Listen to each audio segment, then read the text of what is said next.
हरे कृष्ण। श्रीमद् भागवतम स्कंद तिसरा अध्याय 24 कर्दम मुनींचे वैराग्य श्लोक नंबर 29।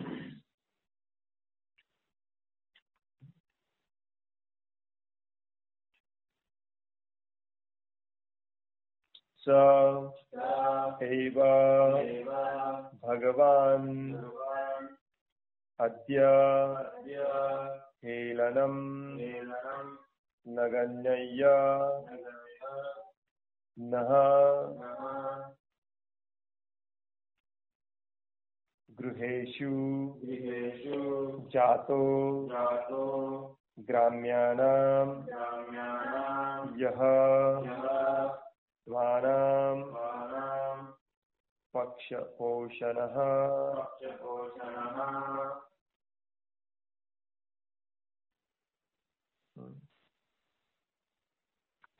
स एव भगवानद्य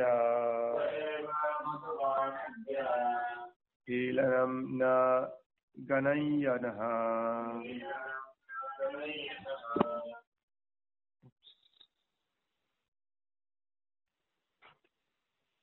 गृहेषु जातो ग्राम्याणां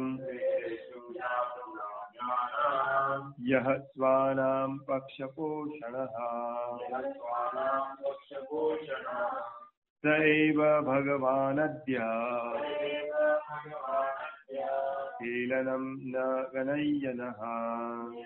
हेलनं न गणय्यनः गृहेषु जातो ग्राम्याणां यः स्वानां पक्षपोषणः स एव भगवानद्य हेलनं न गणय्यनः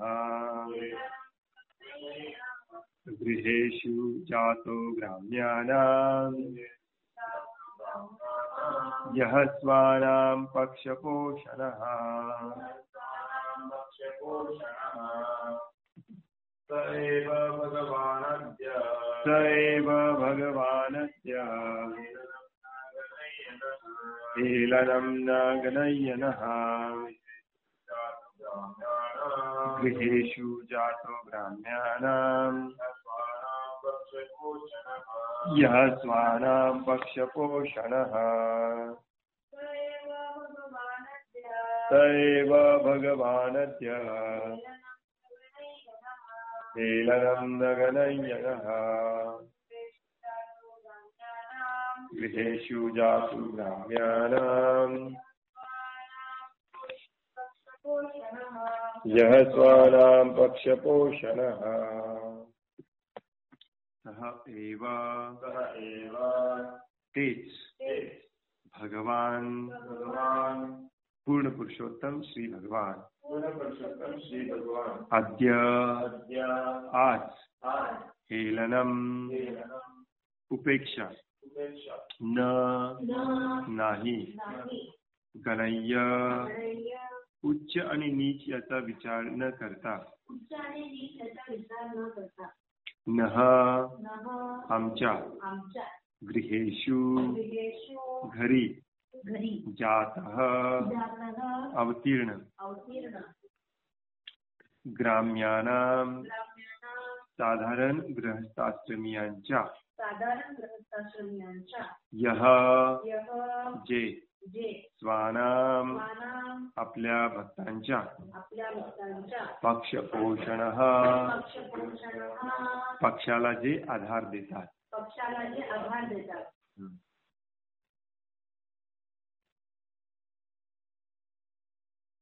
भाषांतर आमच्यासारख्या साधारण गृहस्थाश्रमीयांनी केलेली उपेक्षा विचारात न घेता ते पूर्ण पुरुषोत्तम श्री भगवान आपल्या भक्तांना आधार देण्यासाठी आमच्या घरी अवतीर्ण झाले आहे.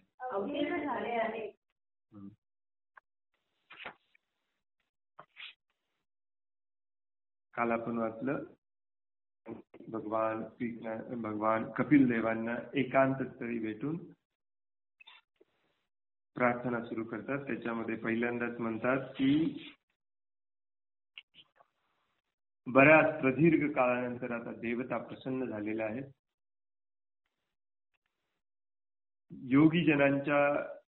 योगी जनांवरती कृपा करण्यासाठी, त्यांना आपल्या चरण कमलांचं दर्शन देण्यासाठी भगवंत अवतीर्ण झालेले आहेत. देवता प्रसन्न झालेले आहेत म्हणून भगवंत अवतीर्ण झालेले आहेत. हे सगळं सांगण्याचं कारण हे होतं, ज्याचं आजच्या श्लोकामध्ये कर्दम मुनी म्हणतात की आमच्यासारख्या गृहस्थ आश्रमी यांनी कित्येक वेळेला तुमची उपेक्षा केलेली आहे. ती उपेक्षा विचारात न घेता तेच भगवान पूर्ण पुरुषोत्तम श्री भगवान आपल्या भक्तांना आधार देण्यासाठी आमच्या घरी म्हणजे एका गृहस्थाच्या घरी अवतीर्ण झालेले. तात्पर्य श्रील प्रभुपादांद्वारे, भक्तांचे भगवंतांवर इतके प्रेम असते की अनेक जन्मांमध्ये एकांत स्थळी योगाभ्यास करूनही योगी जनांसमोर प्रकट न होणारे भगवंत, जेथे भक्त ऐहिक योगाचरण न करता भक्तिमय सेवेमध्ये रत असतात, त्या गृहस्थाश्रमीयांच्या घरी अवतरित होण्याचे मान्य करतात. मोठं वाक्य. भक्तांचे भगवंतांवर इतके प्रेम असते की अनेक जन्मांमध्ये एकांत स्थळी योगाभ्यास करूनही योगी जनांच्या समोर प्रकट न होणारे भगवंत, जेथे भक्त ऐहिक योगाचरण न करता भक्तिमय सेवेमध्ये रत असतात, त्या गृहस्थाश्रमीयांच्या घरी अवतरित होण्याचे मान्य करतात.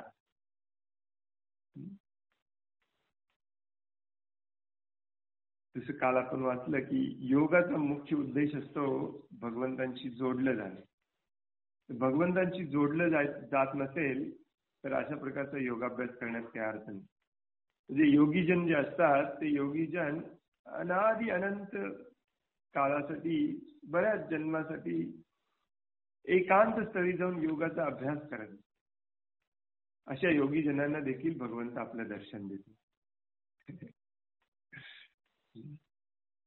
भगवद्गीतेमध्ये 11व्या अध्यायामध्ये एका श्लोकामध्ये भगवंत म्हणतात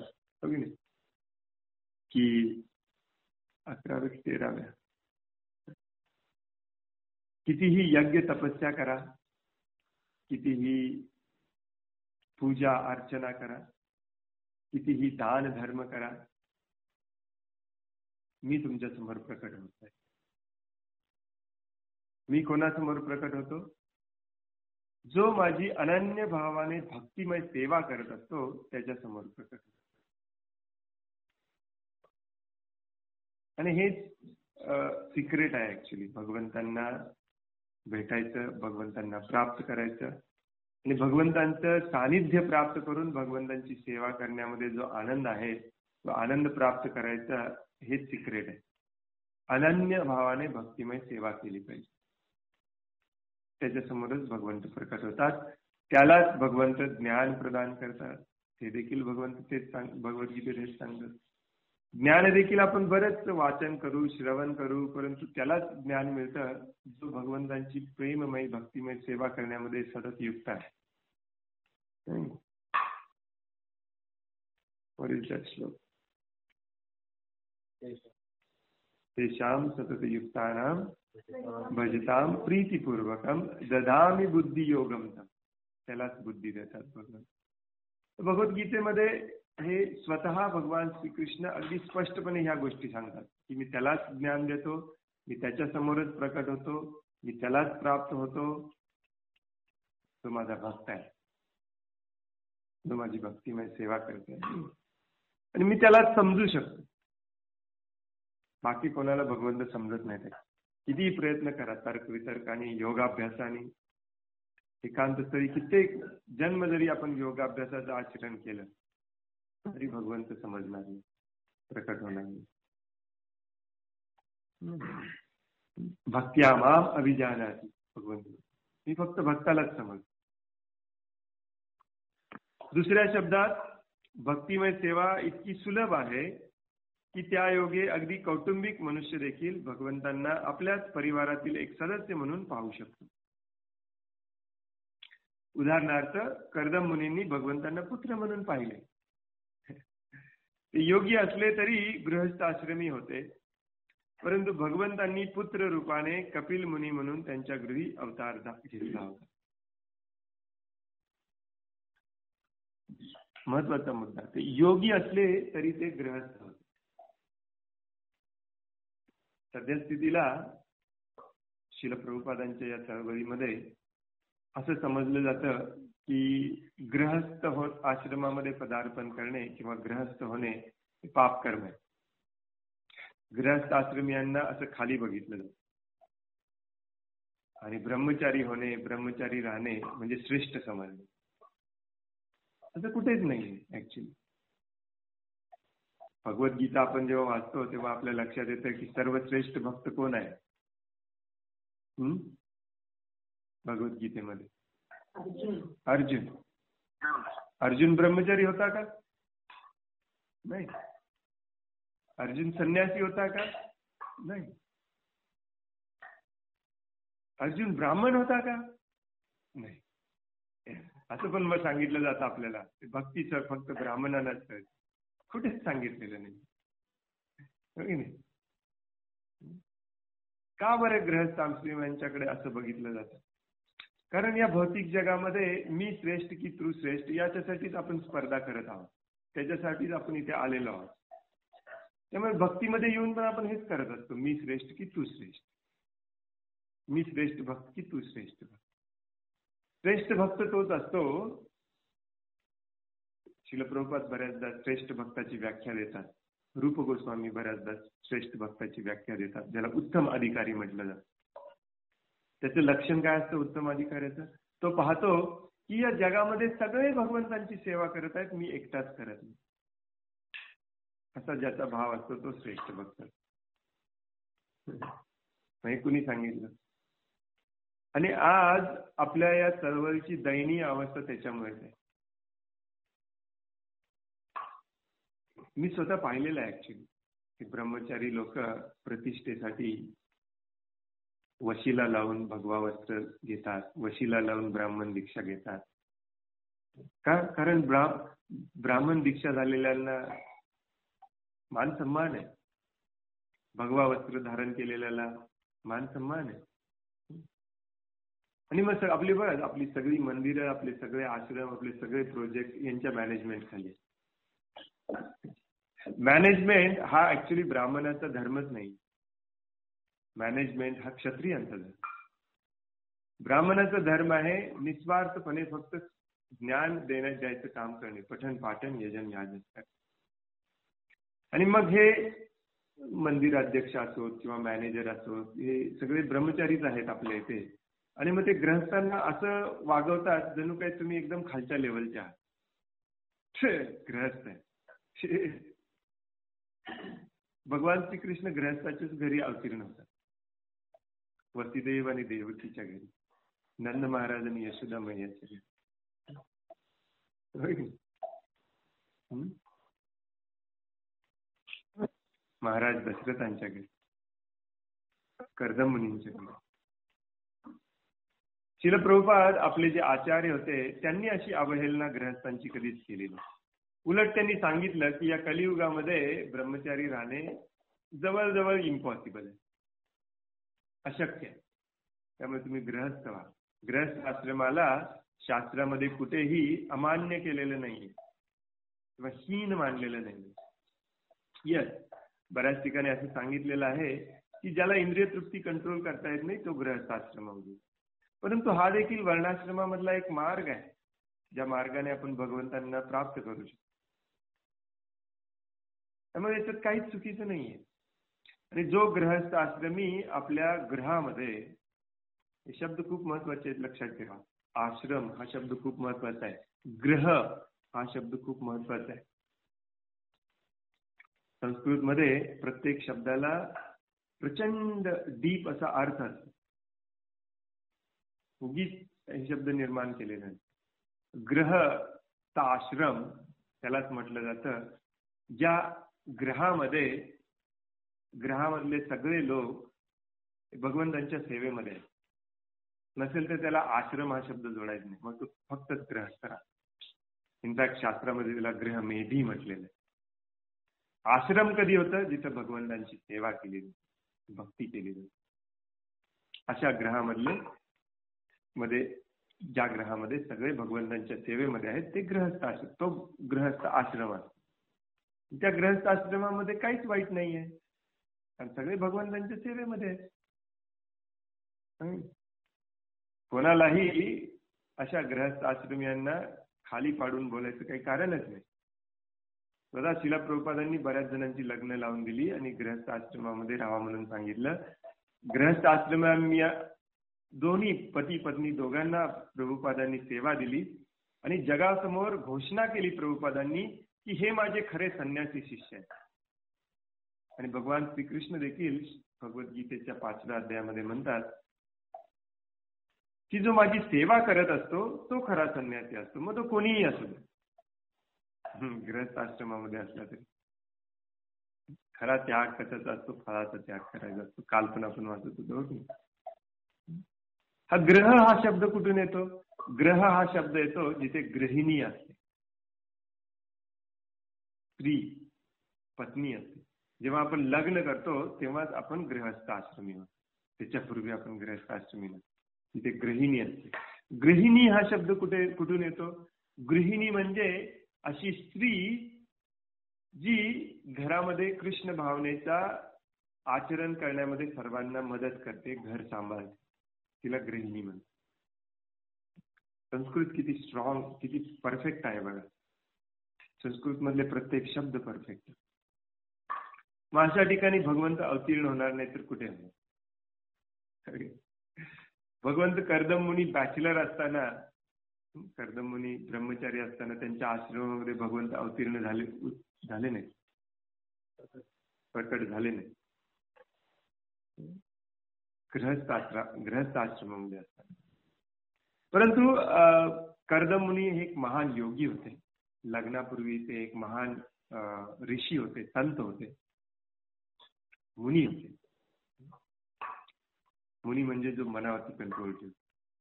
तर प्रत्येक शब्दाला अर्थ आहे. ऋषी म्हणजे ज्याने भगवंतांना फेस टू फेस पाहिलेला आहे, त्याला म्हणतात ऋषी.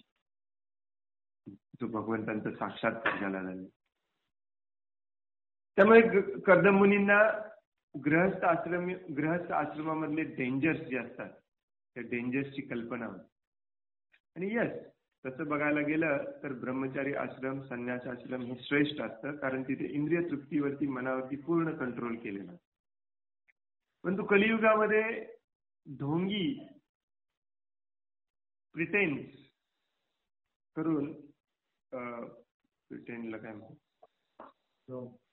सोंग करून ब्रह्मचारी किंवा संन्यास राहण्यामध्ये काय अर्थ नाही. म्हणूनच शास्त्राने गृहस्थ आश्रम निर्माण केले. आपण मान्य केलं पाहिजे की मी इंद्रियांना कंट्रोल करू शकत नाही.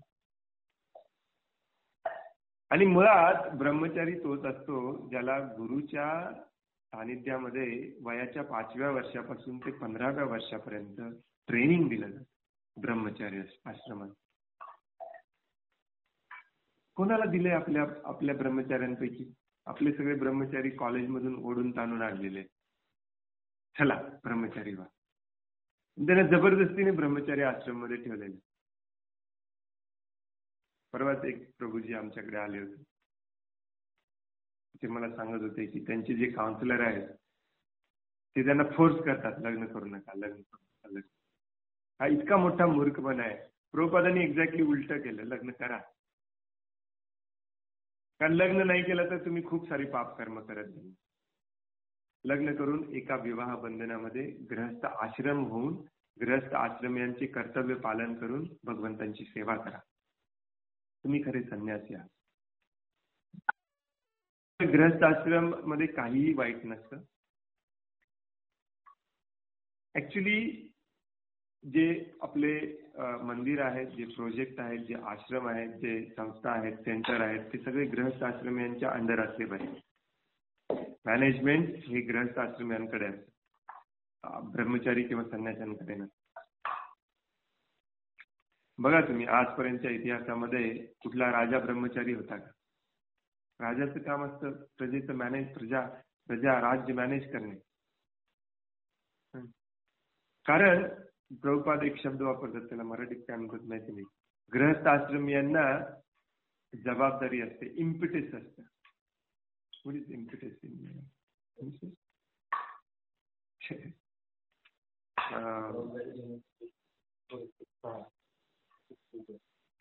एक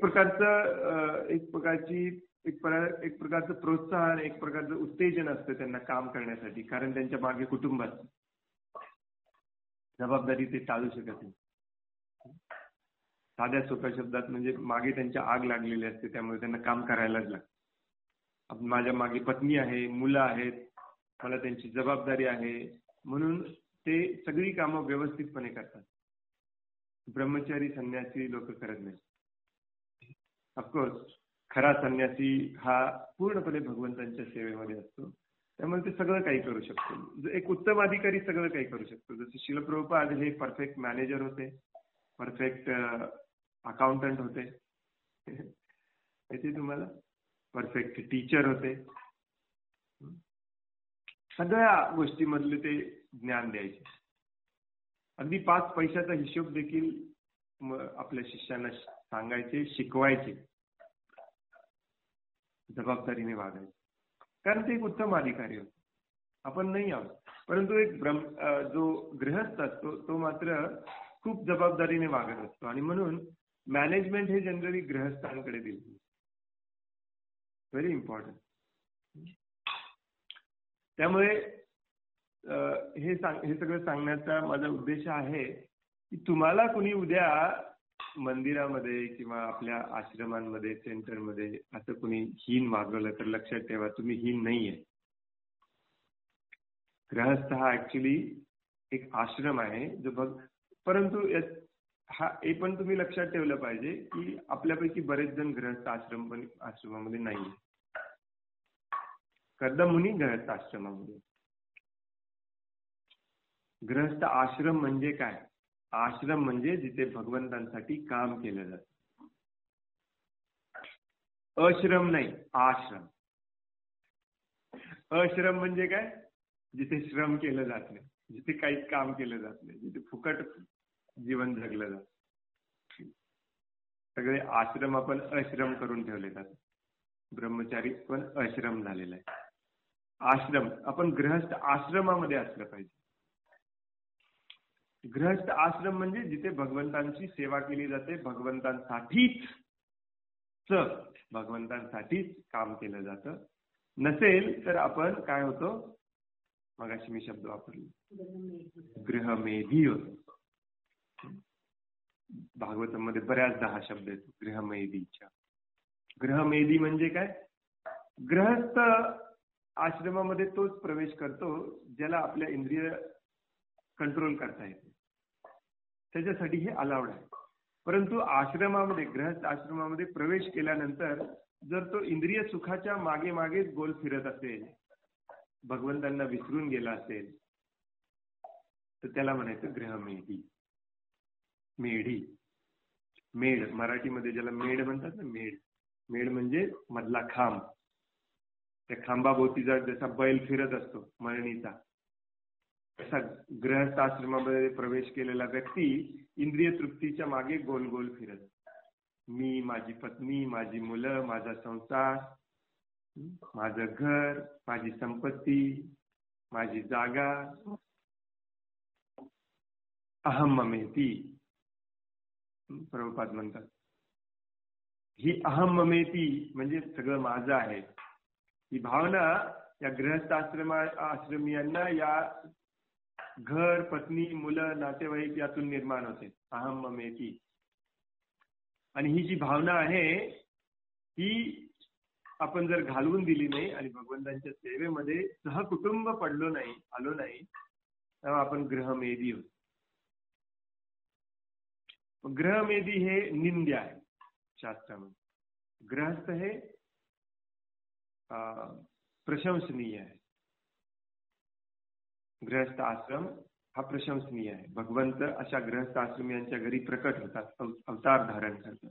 परंतु ग्रहमेधी हे खूप निंद्य आहे. निंद्य म्हणजे खूप खालच्या थराचं काम आहे. निंदेला निंदा करण्यायोग्य आहे. आणि आपल्यापैकी बरेच जण 99.99% लोक हे ग्रहमेधी आहेत. भगवंतांची सेवा करायची नाही आपल्याला.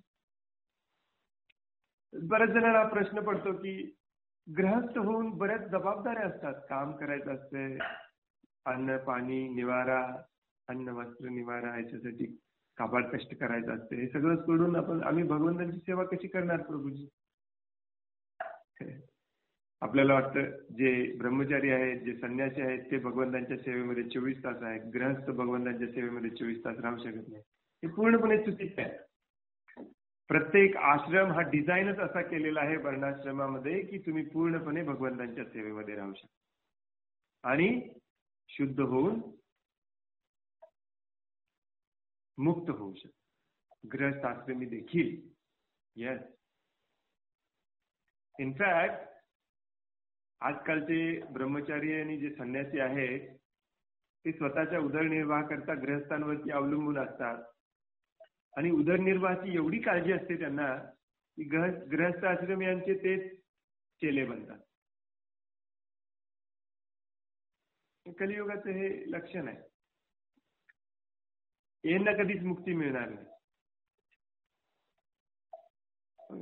कारण खायला प्यायला सगळ्यांना लागतं. भगवंतांनी शरीरच असं बनवलंय. तुम्ही ब्रह्मचारी असाल तर संन्यासी असा, हे तर वानप्रस्थी असा, खायला प्यायला सगळ्यांना पाहिजे. परंतु आजकालचे ब्रह्मचारी संन्यासी कलियुगातले खायच्या प्यायच्याही पलीकडे साठवण्याचा विचार करा. परवा पंढरपूरला गेलो, तुम्ही तिथले एक भगवाधारी ब्रह्मचारी मला सांगत होते, समोरचा प्लॉट परवाच मी घेतला. तुम्ही घेतला? तुम्ही तर भगवा धारण केलाय, तुम्ही अनासक्त असलं पाहिजे. तुम्हाला पण पाहिजे का प्रभूजी प्लॉट? सध्या रेट चांगला आहे, तोपर्यंत घ्या, माझ्या बाजूचं अवेलेबल आहे. काय गरज आहे? मग हा पैसा हे सगळं कुठून येतं? गृहस्थ आश्रमीयांकडून. मग गृहस्थ आश्रमी हा काबाड कष्ट करत असतो, याच्यात काही वाईट नाही आहे.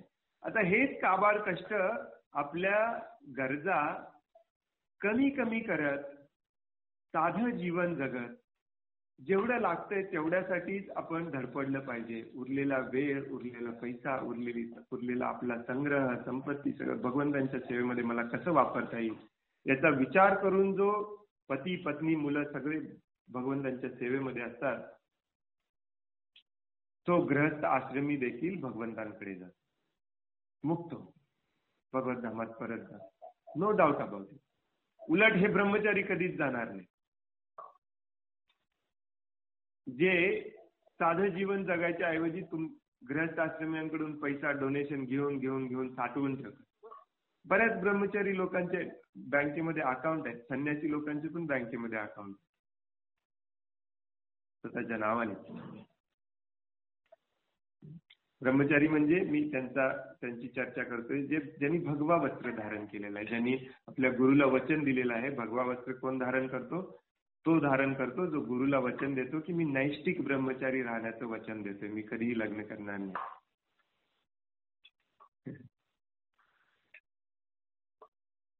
या भौतिक जगामध्ये ज्याला सक्सेस म्हणतात, सक्सेस म्हणजे काय मराठीमध्ये?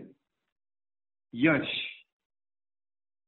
एखाद्याची सक्सेसफुल असण्याची व्याख्या काय आहे? ज्याच्याकडे भरपूर संपत्ती आहे, भरपूर गोष्टी आहेत, भरपूर संग्रह आहे.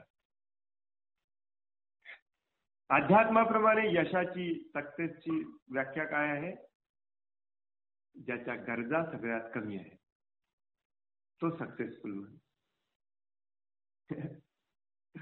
ज्याच्या गरजा सगळ्यात कमी आहेत तो सक्सेसफुल म्हणून. म्हणून अध्यात्माप्रमाणे, वेदांप्रमाणे, शास्त्राप्रमाणे संन्यासाला सक्सेसफुल म्हटलं जातं, कारण त्याच्या गरजा खूप कमी आहेत. आज समाजामध्ये त्याच्या उलटच दिसतं. ओके, जो नैष्टिक ब्रह्मचारी आहे त्याला सक्सेसफुल म्हटलं जातं कारण त्याच्या गरजा कमी असल्या पाहिजे. आपले ब्रह्मचारी 20 लाख रुपये घेतल्याशिवाय लेक्चर द्यायला काय करतात 20 लाखाचं माहिती नाही. चार्टर्ड फ्लाईट पाहिजे, सेपरेट विमान पाहिजे, लक्झरी कार पाहिजे, मर्सिडीज, कमीत कमी मर्सिडीज तरी पाहिजे, 25-30 हजार रुपये प्रसादासाठी महिन्याला. 3 कुटुंब चालतात याच्यामध्ये. या हसायची गोष्ट नाही आहे ऍक्च्युली. मला एकदा एक कवडीया मठातले एक भक्त भेटलेले, आमची अशीच चर्चा चालू होती याच विषयावरती. ते मला म्हणाले, तुम्हाला मी एकच वाक्य सांगतो म्हणाले, तुमचे बरेचसे संन्यासी आमच्या मंदिरात पण येतात, राहतात. जेव्हा जेव्हा ते फोन करतात म्हणाले, रशियाचे होते ते प्रभूजी ऍक्च्युली, जेव्हा जेव्हा ते रशियाला येतात आणि आमच्या मंदिरामध्ये राहण्यासाठी फोन करतात, आमच्या अंगावर काटा येतो. म्हणजे काय झालं प्रभूजी, असं का? प्रभूजी तुमच्या संन्यासांचा खर्च खूप, तुमच्या संन्यासाच्या एका दिवसाच्या खर्चामध्ये आमचा संन्यासी 1 महिना जगू शकतो. या शब्दात सांगितलं त्यांनी मला. ही वाईट अवस्था आहे. या बऱ्याच संन्यासांच्या वेबसाईट वरती जाऊन बघा तुम्ही, एक तुम्हाला डॉक्युमेंट मिळेल ऍक्च्युली. त्याच्यामध्ये 10 पानं लिहिलेले असतात की आमच्या गुरु महाराजांना काय खायला चालतं आणि काय चालत नाही. संन्यासाची व्याख्या शास्त्रामध्ये दिलेली आहे, जो दारोदारी जाऊन भिक्षा मागून खातो. प्रभुपाद पहिल्या स्कंदामध्ये सांगतात की सनातन गोस्वामी गृहस्थाश्रमियांवरती कृपा करण्यासाठी गृहस्थाश्रमियांच्या घरी जायचे आणि एक पेला ग्लास दूध मिळालं तरी त्याच्यावरती संतुष्ट होऊन परत जंगलात जायचे.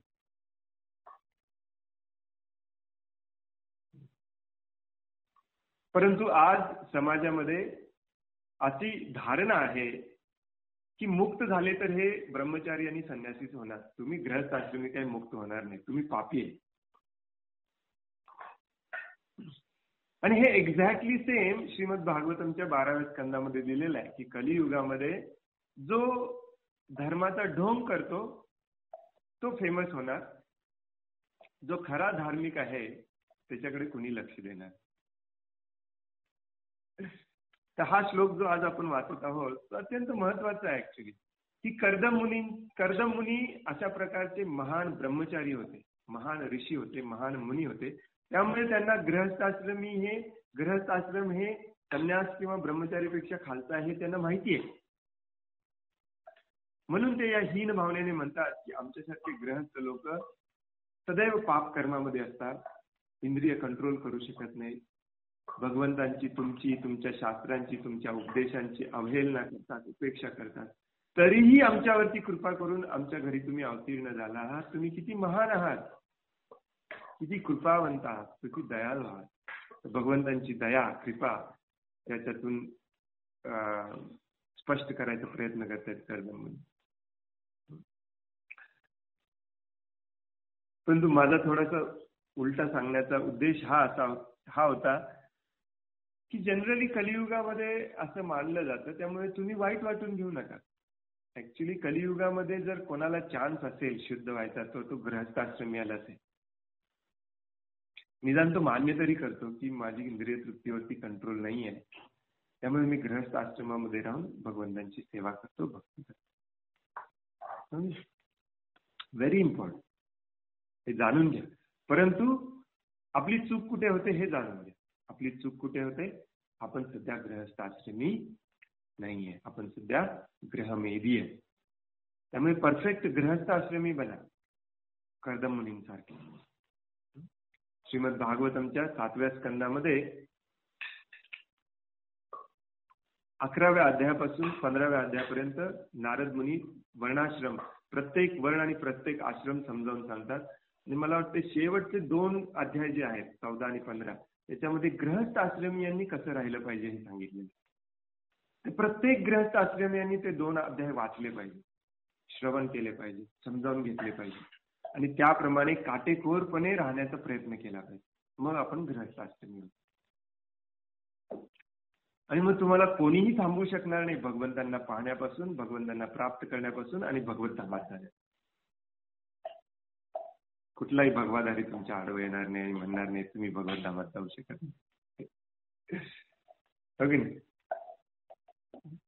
पहिली गोष्ट असते ती म्हणजे शहरी जीवन आणि पाप कर्म बंद केलं पाहिजे. शेतीवर आधारित जीवन जगलं पाहिजे गृहस्थाश्रमी. एकतर शेती केली पाहिजे किंवा जे शेती करतात त्यांच्या सोबत राहून त्यांना मदत केली पाहिजे. भक्तिमय सेवेमध्ये असो किंवा शेतीमध्ये असो, कुठल्याही प्रकारात अत्यंत महत्वाचं. हे मी जेव्हा उडपीला होतो तेव्हा वृंदावनवरून एक ब्रह्मचारी आले होते आणि त्यांना मी सगळं फिरून दाखवत होतो. मला वाटतं मी ही स्टोरी सांगितली आधी. सगळं मी फिरून दाखवत होतो. एक दिवसभर त्यांनी म्हणजे तोंडातून शब्द जास्त बोलले नाहीत, गंभीर असल्याचं दाखवलं. आणि सगळं बघून झाल्यानंतर शेताकडे बघत बघत, आणि भयानक कष्ट आहे शेतामध्ये ऍक्च्युली. काल जसं आपण चर्चा करत होतो, कष्ट केलं पाहिजे, भयानक कष्ट आहे, नांगर मारणे हे वगैरे. एक वाक्य म्हणाले की तुम्ही सगळे युजलेस वेळ वाया घालवताय इथे. म्हणलं असं का म्हणताय तुम्ही प्रभू? प्रभुपादांनी तर हेच करायला सांगितलं. मी आता बघतोय म्हणाले दिवसभर तुम्ही एवढं भयानक कष्ट करता, शेतामध्ये एवढा वेळ वाया घालवायला लागतो, गायींचे शेण काढण्यामध्ये, त्यांना भरडा तयार करण्यामध्ये, त्यांना फिरायला घेऊन जाण्यामध्ये एवढा वेळ वाया घालवायला लागतो की तुमचा जप चांगल्या प्रकारे होणारच नाही. जप कसा पाहिजे? एकांत ठिकाणी बसून मन शांत ठेवून जप केला पाहिजे, हे प्रभुपादांनी सांगितलंय. बरोबर आहे. नामाचार्य श्री हरिदास ठाकूरांनी पण तेच सांगितलंय, चैतन्य महाप्रभूंनी पण तेच सांगितलंय. तुम्ही त्या प्रभूजींना म्हटलं, प्रभूजी बरोबर आहे तुमचं, परंतु तो जप करण्यासाठी शरीर पण व्यवस्थित राहायला पाहिजे आणि ते शरीर व्यवस्थित राहण्यासाठी शुद्ध अन्न कुठून येतं? त्याच वेदांमध्ये, त्याच शास्त्रामध्ये हे पण सांगितलंय, आहार शुद्ध सत्व शुद्धी. तुमचा आहार शुद्ध असेल तर तुमचं सत्व शुद्ध असणार आहे, आणि सत्व शुद्ध असेल तरच तुम्ही भगवंतांचं स्मरण करू शकणार आहे. सत्वशुद्ध ध्रुवा स्मृती. त्यांना काही पटलं नाही. प्रसादाला बसल्यानंतर परत ही चर्चा निघाली. मला राहावलं गेलं नाही. मी त्यांना म्हणलं, प्रभूजी तुम्हाला काय वाटतं, तुमच्या प्लेटमध्ये जे अन्न आहे ते येतंय कुठून? कुणीतरी दिवसभर असं कष्ट केलेलं आहे, नांगर ओढलेला आहे, म्हणून तुमच्या प्लेटमध्ये आज अन्न आहे, म्हणून तुमच्या पोटाची आग विझते आणि म्हणून तुम्ही शांतपणे जप करू शकता. त्यामुळे गृहस्थाश्रमीयांना, शेती करणाऱ्यांना, गायींची सेवा करणाऱ्यांना याचे हीन लेखू नका. भगवान श्रीकृष्ण आणि बलरामजी स्वतः हेच दाखवून गेले, तुम्हाला शेती करायची आणि गायींची सेवा करायची, हाच मार्ग आहे जीवनात. तुम्हाला काय वाटते, नंद महाराज मूर्ख होते? इतके कष्ट करायचे जप सोडून? 9 लाख गायींची काळ सेवा करणे काही चेष्टा आहे? शेती करणे, गायींची सेवा करणे. म्हणजे भगवान श्रीकृष्ण त्यांच्याच घरी अवतीर्ण झाले. काय भानगड आहे, हो की नाही? कर्दम मुनी जोपर्यंत ब्रह्मचारी होते तोपर्यंत भगवान श्रीकृष्ण आलेच नाही त्यांच्या घरी. ज्यावेळी गृहस्थ झाले तेव्हा त्यांच्या घरी आले. त्यामुळे हे मनातून आपण पूर्णपणे काढून टाकलं, पहिली गोष्ट.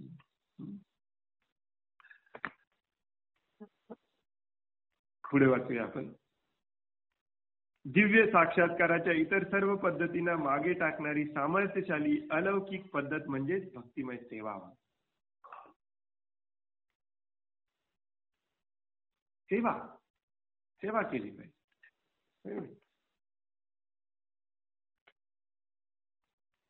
हे जे मॉडेल आहे भारतामध्ये सगळीकडे, ते मॉडेल श्रील प्रभुपादांना कधीही आवडलं नाही, आणि हे मॉडेल नष्ट करण्यासाठी श्रील प्रभुपादांनी ही चळवळ सुरू केली. कुठली मॉडेल? हुंडी, डोनेशन गोळा करणे आणि डोनेशन वरती मंदिर चालवणे. सगळ्यात मोठा मूर्खपणा आहे, आणि हळूहळू आपण त्याच दिशेने चाललोय. प्रभुपादांनी जे बंद करायचं होतं तेच आपण परत सुरू करतोय प्रभुपाद गेल्याने. किती मूर्खपणा आहे. प्रभुपादांनी इतकी सारी मोठी मंदिरं बांधली, ती डोनेशन घेऊन नाही बांधली. डोनेशन दिली लोकांनी, नाही असं नाही, परंतु प्रभुपादांची सगळा खर्च जो होता 80 ते 90% खर्च हा सगळा पुस्तक वितरणातून यायचा. प्रभुपाद म्हणायचे आपण दुसऱ्यांवरती अवलंबून राहिलं नसलं पाहिजे. मग एक वेळ अशी आली, प्रभुपाद प्रचार करायला लागले, आता आपण जागा घेतली पाहिजे, स्वतःची शेती स्वतः केली पाहिजे, प्रत्येक मंदिर स्वावलंबी झालं पाहिजे, बाहेरून डोनेशन घ्यायची अजिबात गरज नाही. प्रभुपादांचं वाक्य आहे, तुम्हाला हे पाठवू शकतो. त्यामुळे भक्तीचा मार्गच चुकीचा झालेला आहे आपला. आपले आचार्य जे सांगतात त्या आदेशांचं, उपदेशांची पालन करणे म्हणजेच भक्तिमय सेवा आहे. जो गुरुच्या आज्ञेचं पालन करत नाही तो भक्तीमध्ये टिकूच शकत नाही. आणखीन कसली भक्तिमय सेवा करणार आहे? आणि ही भक्तिमय सेवा सोडून मग बाकीचं कितीही ढोंग तुम्ही करा, मोठाले मोठे विग्रह स्थापन करा, मोठाले मोठे विग्रह घरी आणा, अगदी इलॅबोरेटला काय म्हणतात, अगदी विस्तृत वैभव संपन्न अर्चना करा, पूजा करा, अभिषेक करा, काही उपयोग नाही. भगवान श्रीकृष्ण स्वतः सांगतात त्याचा काही उपयोग.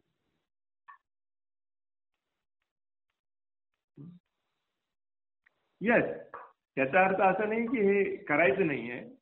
बरेच लोक चुकीचा अर्थ करतात. येस, आपल्याला मंदिर पाहिजे, भगवंतांची तिथे स्थापना करायची आहे, ते भगवंतच आहेत, ती मूर्ती नाही आहे. त्यांचा अभिषेक पण करायचा आहे, त्यांचा अगदी वैभव संपन्न मोठ्याने आपण त्यांची पूजा अर्चना करायची आहे. परंतु आपला ध्येय विसरायचं नाहीये की गावोगावी कोपऱ्या कोपऱ्यामध्ये जाऊन लोकांना शुद्ध करायचे, लोकांच्याकडून पैसे गोळा करून मंदिर चालवायचं नाहीये. जेव्हा शुद्धतेचा आपण प्रचार करतो तेव्हा मंदिर आपोआप चालतं. भगवंत चालवतात मंदिर. श्रील प्रभुपाद म्हणायचे, ही मंदिर कोण चालवणार आहेत? भगवंत चालवणार आहे, आपण थोडीच चालवणार. शुद्धता हीच शक्ती असते. त्यामुळे हे दिव्य साक्षात्काराच्या इतर पद्धतींना मागे टाकणारी सामर्थ्यशाली अलौकिक पद्धत म्हणजे भक्तिमय सेवा.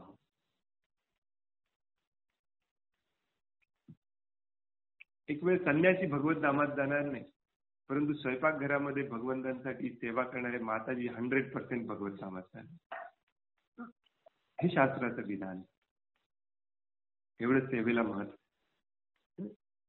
भक्ती सिद्धांत सरस्वती ठाकूर म्हणतात, पुरुष आणि स्त्री मधले कोणाला चान्सेस आहेत भगवत धामात जायचे ते स्त्रियांना आहेत, कारण सेवा हा त्यांचा धर्म आहे. ब्राह्मण, क्षत्रिय, वैश्य, शूद्र यातल्या कोणाचे चान्सेस आहेत भगवत धामात जायचे जास्त शूद्राचे आहेत, कारण सेवा हा त्याचा मूलभूत धर्म आहे. इथे भारतामध्ये विशेष करून कोणाला शूद्र व्हायचंच नाही, सगळ्यांना ब्राह्मणच व्हायचं. तुम्ही भगवत धामात जाणारच नाही. शूद्राचे जास्त चान्सेस आहेत भगवत धामात. आणि सगळ्या युगांमध्ये सत्य, त्रेता, द्वापर आणि कलियुगामध्ये सगळ्यात सोपा युग आहे भगवत धामात जाण्यासाठी, तो म्हणजे कलियुग. कारण पूर्वीच्या युगामध्ये भगवंतांना प्राप्त करण्यासाठी जी पद्धती आहे, ज्याला युग धर्म म्हणतात, तो खूप कठीण आहे. 7-6 महिने ध्यान करावं लागतं, मोठे मोठे यज्ञ करावे लागतात त्रेता युगामध्ये. द्वापर युगामध्ये मोठी मोठी पूजा अर्चना करायला. कलियुगामध्ये काय सांगितलंय? नामस्मरण करायचंय, पापमुक्त व्हायचं, भगवंतांसाठी काम. म्हणून याला प्रभुपाद बऱ्याचदा म्हणतात सहज सुलभ आहे. या इथे पण म्हणतात दुसऱ्या शब्दात, भक्तिमय सेवा इतकी सुलभ आहे की त्यायोगे अगदी कौटुंबिक मनुष्य देखील भगवंतांना आपल्याच परिवारातील एक सदस्य म्हणून पाहू शकतो. एवढी सोपी आहे भक्तिमय सेवा. आपल्याला ती कॉम्प्लिकेटेड वाटते, कारण आपली इंद्रिय तृप्ती आपल्याला थांबवता येत नाही. ज्याला इंद्रिय तृप्ती आपली थांबवता येत नाही त्याला सगळंच कॉम्प्लिकेटेड वाटतं. भक्ती खूप अवघड आहे प्रभू.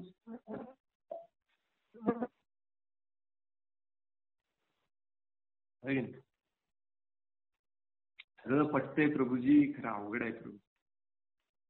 काहीच अवघड नाही आहे याच्यामध्ये. अवघड तुमचं मन आहे, तुमच्या मनाने हे सगळं अवघड करून ठेवलं. त्यामुळे लक्षात ठेवा, हे वाक्य लक्षात ठेवा, दिव्य साक्षात्काराच्या इतर सर्व पद्धतींना मागे टाकणारी सामर्थ्यशाली अलौकिक पद्धत म्हणजे भक्तिमय सेवा आहे. इतकी पॉवरफुल आहे भक्तिमय सेवा. म्हणूनच भगवंत म्हणतात की ते वैकुंठातही निवास करीत नाहीत, की योगी व्यक्तींच्या अंतःकरणातही निवास करीत नाहीत, तर ज्या ठिकाणी त्यांचे भक्त सदैव त्यांचे कीर्तन आणि गुणगान करीत आहेत त्या ठिकाणीच ते निवास करतात. ते वैकुंठातही निवास करत नाही, योगी जनांच्या हृदयामध्ये देखील निवास करत नाही. माझे शुद्ध भक्त जिथे आहेत तिथे मी निवास करतो. म्हणून आपल्याला जिथे आपण आहोत तिथे वृंदावन निर्माण करायचं. सारखं सारखं वृंदावनला पळायचं नाहीये. यात्रा यात्रा यात्रा.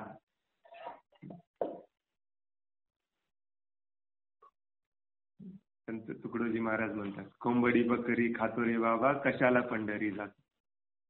मनातले भाव तर कधी बदलले नाहीत, परंतु वर्षातून 3 वेळा हा आहे वृंदावन. भगवंतांची सेवा, प्रभुपादांची सेवा करायला तयार नाही, कारण आपल्या डोक्यात सोपी भक्ती बसवली. यात्रेला जावा, उत्सव करा, हरी बोल, पैसे कमवा, मस्त मजेमध्ये राहा, हीच भक्ती आहे. नाही, ही भक्ती नाहीये. जो भगवंतांची सेवा करतो तिथे भक्ती आहे. जिथे भगवंतांचे शुद्ध भक्त आहेत तिथे भगवान आहे. जिथे भगवंतांच्या गायींची अहिंसाच्या मार्गाने शुद्धतेने सेवा केली जाते तिथे भगवान आहे. तुम्हाला काही गरज नाही वृंदावनला. तुम्ही अशी सेवा करा भगवंतांची की भगवंत प्रसन्न होऊन इथे तुमच्याकडे येतील. हा भगवंतांना प्राप्त करायचा मार्ग आहे. तुम्ही उद्या म्हणाला नरेंद्र मोदीला मी भेटल्याशिवाय मी नरेंद्र मोदीला मान्य करणार, इथून गेला दिल्लीला तिकीट काढून गेला, तुम्हाला कोणी भेटू देणार आहे का? नरेंद्र भेटू देईल तुम्हाला कोणी? का भेटू देईल तुम्हाला? काय पात्रता आहे तुमची? हो की नाही? परंतु तुम्ही देशासाठी, भारत देशासाठी, गव्हर्नमेंटसाठी, बीजेपीसाठी असं काहीतरी महान कार्य केलं इथे बसूनच, या गावातच, खेड्यातच, तर नरेंद्र मोदी उद्या विमानात बसून तुम्हाला भेटायला येईल.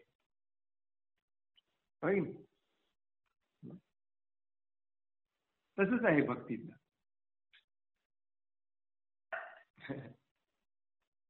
विनाकारण यात्रेला जाण्यापेक्षा भगवंतांसाठी काम करा, हृदय शुद्ध करा, 24 तास भगवंतांच्या, श्रील प्रभुपादांच्या सेवेमध्ये राहा. भगवंत तुम्हाला भेटायला येते. श्रील प्रभुपादांचं एक खूप इमोशनल लेक्चर आहे होनोलुलू मध्ये. कोणाला माहिती आहे होनोलुलू कुठे आहे? अमेरिकेतल्या हवाई नावाचं एक बेट आहे. आपलं कसं लक्षद्वीप आहे ना, तसा तो समुद्रामध्ये एक राज्य आहे अमेरिकेचं, त्याला हवाई म्हणतात. त्याची कॅपिटल आहे होनोलुलू. तिथे जेव्हा मंदिर बांधलं गेलं, इतकं सुंदर आहे ते, इतकं सुंदर होतं. प्रभुपाद तिथे गेल्यानंतर म्हणाले हेच वृंदावन. जिथे झाडं आहेत, पक्षी आहेत, तिथे धनधान्य आहे, तिथे गायी आहेत, तेच वृंदावन आहे. तुम्हाला वृंदावनला जायची अजिबात गरज नाही, हेच वृंदावन आहे. इथे तुम्ही आता अगदी शुद्ध होऊन भगवंतांची सेवा करा. भगवान श्रीकृष्ण तुमच्यासाठी इथे येतात, काही काळजी करू नका. आणि भगवान श्रीकृष्ण ऍक्च्युली 10व्या स्कंदामध्ये एक श्लोक आहे, तिथे भगवान श्रीकृष्ण स्वतः म्हणतात, जिथे माझे शुद्ध भक्त आहेत तिथेच मी निवास करतो, बाकी कुठे मी निवास करत नाही. तेवढंच सत्य आहे, भगवंतांच्या मुखातून आले.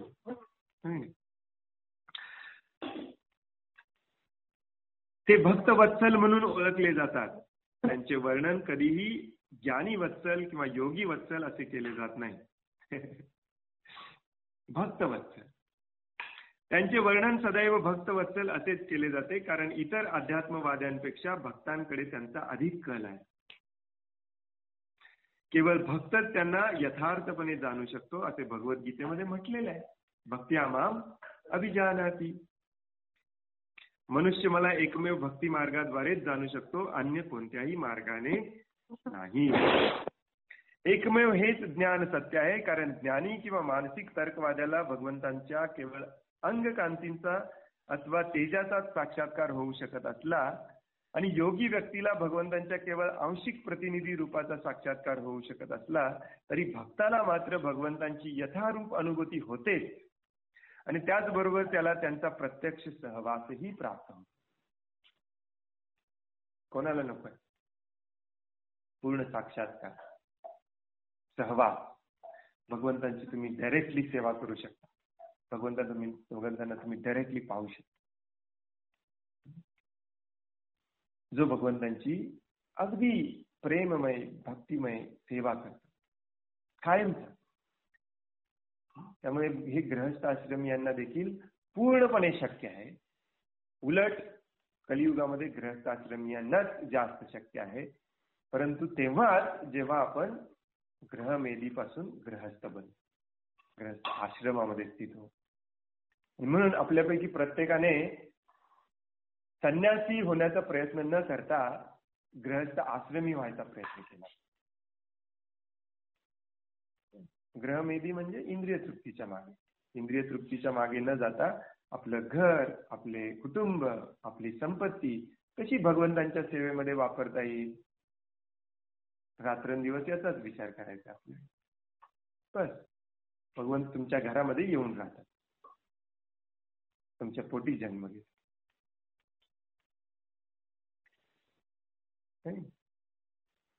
भागवतमच्या या कथांमधून आपल्याला हेच शिकायचं की आपण देखील कर्दम मुनींसारखं कसं बनायचं. हे फक्त करमणुकीसाठी नाही आहे त्या कथा. हरे कृष्ण. कोणाला काही प्रश्न आहे, काही सांगायचं आहे? हरे कृष्ण. दंडवत प्रणाम प्रभूजी. हरे कृष्ण. दंडवत प्रणाम प्रभूजी. आता हे लेक्चर एक नंबर झालं. म्हणजे वर्णाश्रम म्हणजे तुम्ही जे ग्रस्त आश्रमचं आणि ब्रह्मचर्यांचं जे सांगितलं ते एकदम म्हणजे असं सुटसुटीत सांगितलं व्यवस्थित. म्हणजे जे शंका होते त्या ब्रह्मचर्यांच्या बद्दल ते सगळे क्लिअर झाले. एक नंबर सांगितला. ते आता हे युट्यूबवर येणार ना प्रभूजी? येस येस, ऑलरेडी आहे ती लाईव्ह. अच्छा. हा. आणि एक प्रश्न असा होता की प्रभूजी आता ते हे अनिरुद्धाचार्य महाराज म्हणा, ते चित्रलेखा किंवा जय किशोरी वगैरे हे तुम्ही मला सांगितलं की पैसे 2 लाख रुपये घेऊन दिले. हे आता आमच्याशी असे पैसे घ्यायचे करत ते आम्ही गोशाळा टाकतोय, संवर्धन करतोय, हे करायचं प्रभूजी काय? येस, यातल्या मी ऍक्च्युली यांच्याबद्दल पण बोलत नव्हतो. मी आपल्याच प्रभुपादांच्या चळवळीतल्या भक्तांबद्दल बोलत होतो. प्रभुपादांच्या चळवळीत असे भक्त आहेत सध्या जे पैसे घेतल्याशिवाय येत नाहीत लेक्चर द्या. रिसेंट आमचा अनुभव आहे. एक फेमस भक्त 20 लाखाची मागणी केली लेक्चर द्यायला आणि स्पेशल विमान मागणी. हे लोक सांगतात आम्ही गोसेवेसाठी वापरतो वगैरे, वापरत असतील देखील, कोणी बघितलं. परंतु ज्ञान देण्यासाठी पैशाची मागणी करणे हे सगळ्यात मोठं पाप आहे. ज्ञान द्या तुम्ही फ्रीमध्ये, त्याच्यासाठी कशाला पैशाची मागणी करता? त्या ज्ञानातून तुम्ही ज्ञानच असं द्या की लोक आपोआप येऊन तुम्हाला मदत करतील. हे चुकीचं आहे की मी ऑफिसला 3 लाख रुपये 5 लाख रुपये भरल्याशिवाय मी माझं बुकिंगच होणार आणि मग म्हणायचं ते पैसे आम्ही गोसेवेसाठी वापर. जरी गोसेवेसाठी वापरलं तरी हे चुकीचं आहे. कारण शास्त्रामध्ये सांगितलेलं आहे, भीष्मदेव सांगतात ऍक्च्युली युधिष्ठिर महाराजांनी शेवटच्या क्षणाला जिथे पांडव भीष्मदेवांना भेटायला जातात आणि म्हणतात की आता तुम्ही जाणार निघून, आम्ही राज्य कसं करणार, आम्हाला निदान ज्ञान तरी द्या काहीतरी. ते त्यावेळी जे भीष्मदेव बोलतात ते सगळ्यांनी वाचलं पाहिजे, सगळ्यांनी लक्षात ठेवलं पाहिजे. अत्यंत महत्वाचे उपदेश देतात भीष्मदेव. त्यातला एक हा उपदेश आहे, तो म्हणजे 3 गोष्टी कधीही विकल्या नसल्या पाहिजे. 3 गोष्टींच्या बदल्यात कधीही पैसा घेतला नसला पाहिजे. त्याची पहिली गोष्ट आहे ती म्हणजे गाय. दुसरी गोष्ट आहे ती म्हणजे जमीन. आश्चर्य वाटेल तुम्हाला, जमीन कधीही विकली नसली पाहिजे. आणि तिसरी गोष्ट आहे ती म्हणजे ज्ञान. ज्ञानाच्या बदल्यामध्ये कधीही पैसा मागितला नसला पाहिजे, घेतला नसला पाहिजे. आणि चौथी एक गोष्ट सांगतात ती म्हणजे अन्न. अन्न कधीही विकलं नसलं पाहिजे. परंतु अन्न थोडंसं कन्फ्युजिंग आहे. परंतु ज्ञान हे कधीच विकलं नसलं पाहिजे. ज्ञानाची जिथे विक्री होते तिथे व्यवसाय सुरू होतो. ज्ञान घेणारा पण व्यवसाय करतो, ज्ञान देणारा पण व्यवसाय. म्हणून आजकालच्या शाळा हे चारित्र्य संपन्न नागरिक निर्माण करत नाहीत, सगळे स्वार्थी बिझनेस स्वार्थी लोकच निर्माण करतात. का? कारण शाळेला तुम्ही फीस देऊन जाता. जेव्हा तुम्ही ऍडमिशन घेता इंजिनिअरिंगला, मेडिकलला, तेव्हा तुमच्या डोक्यात पहिला विचार हाच असतो की एवढे पैसे मी भरलेत, तेवढे पैसे मी काढले. ती सेम मेंटॅलिटी अध्यात्मामध्ये पण असते. भगवद्गीतेचा कोर्स करायला मी एवढे पैसे घातलेत, तेवढ्याचं मला ज्ञान मिळायलाच पाहिजे किंवा मला तेवढ्याचा काहीतरी फायदा झालाच पाहिजे. म्हणून ज्ञान हे कधीच विकायचं नसतं. गुरुकुलमध्ये कधीच फीज नसते. त्यामुळे हे सगळे पैसे मागणारे आणि लेक्चर देणारे सगळे बोगस आहेत.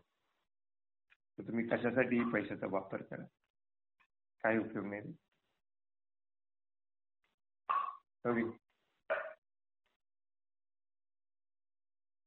आणखीन एकदा मी तुम्हाला अगदी ठामपणे सांगू शकतो, प्रभुपादांचे 3-4 हजार रेकॉर्डिंग आहेत. तुम्ही सगळे रेकॉर्डिंग लक्षपूर्वक ऐका. एकाही रेकॉर्डिंग मध्ये तुम्हाला आढळणार नाही की प्रभुपाद सरळ सरळ उघड पैसे मागतायत तुमच्याकडे.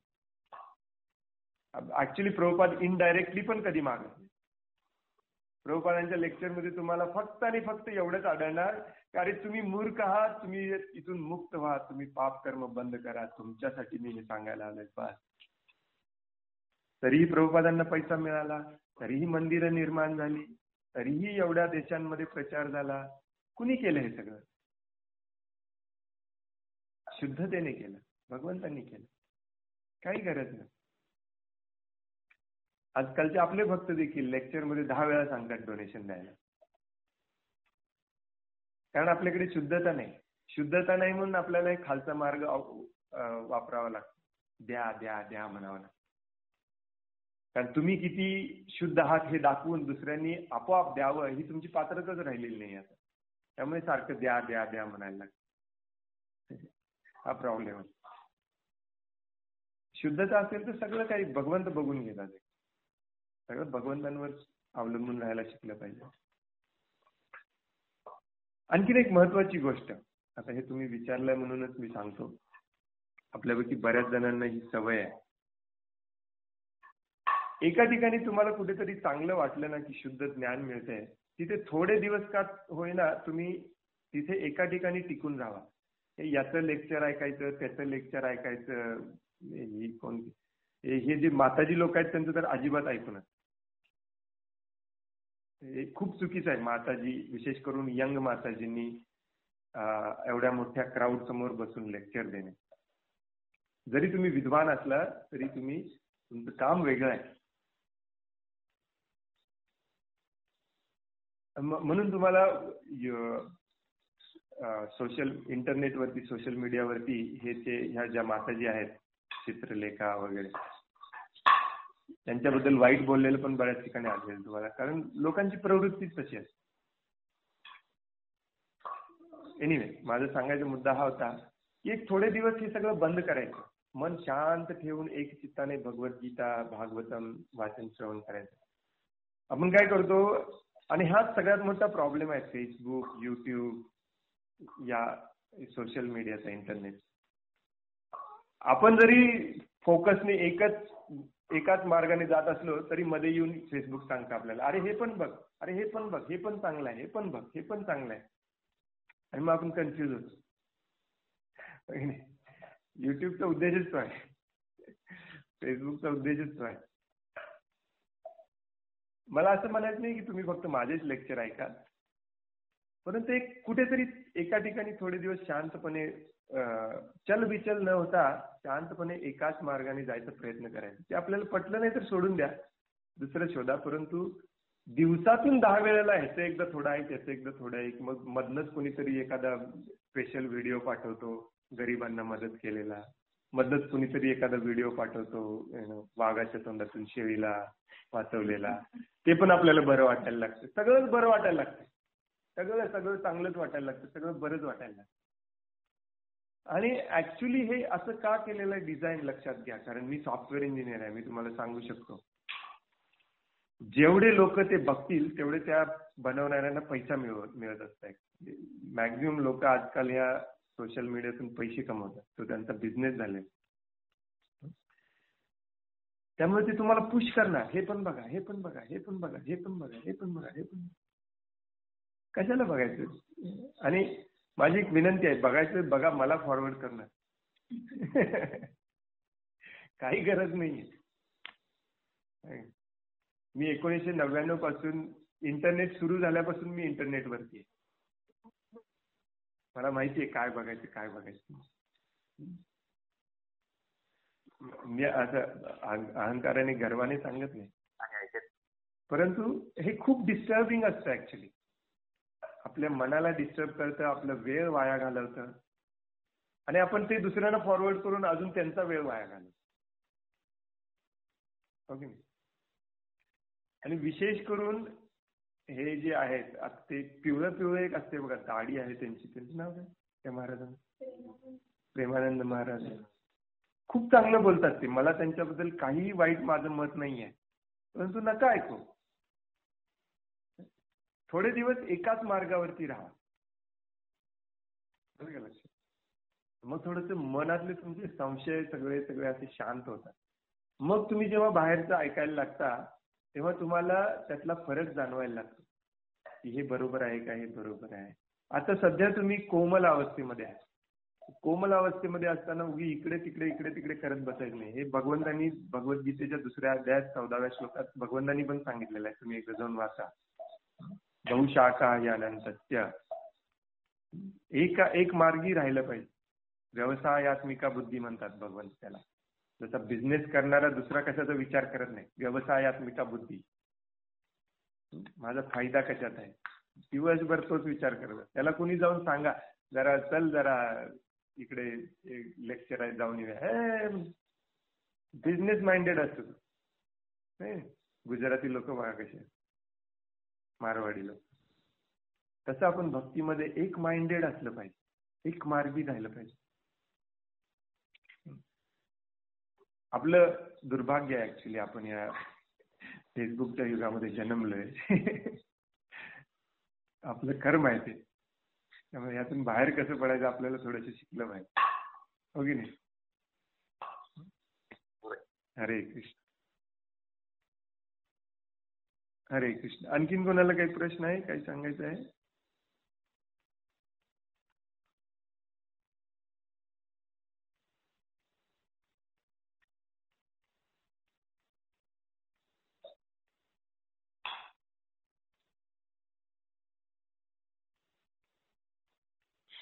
खूप खूप धन्यवाद. वांछा कल्पतरोभयश्च कृपा सिंधुभ्य एव च पतितानां पावनेभ्यो वैष्णवेभ्यो नमो नमः.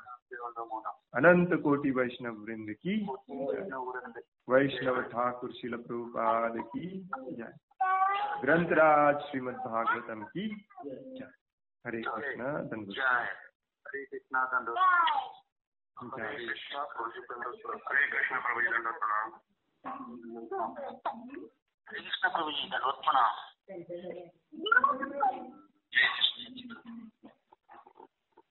योगेश प्रभुजींची मुलं आहे.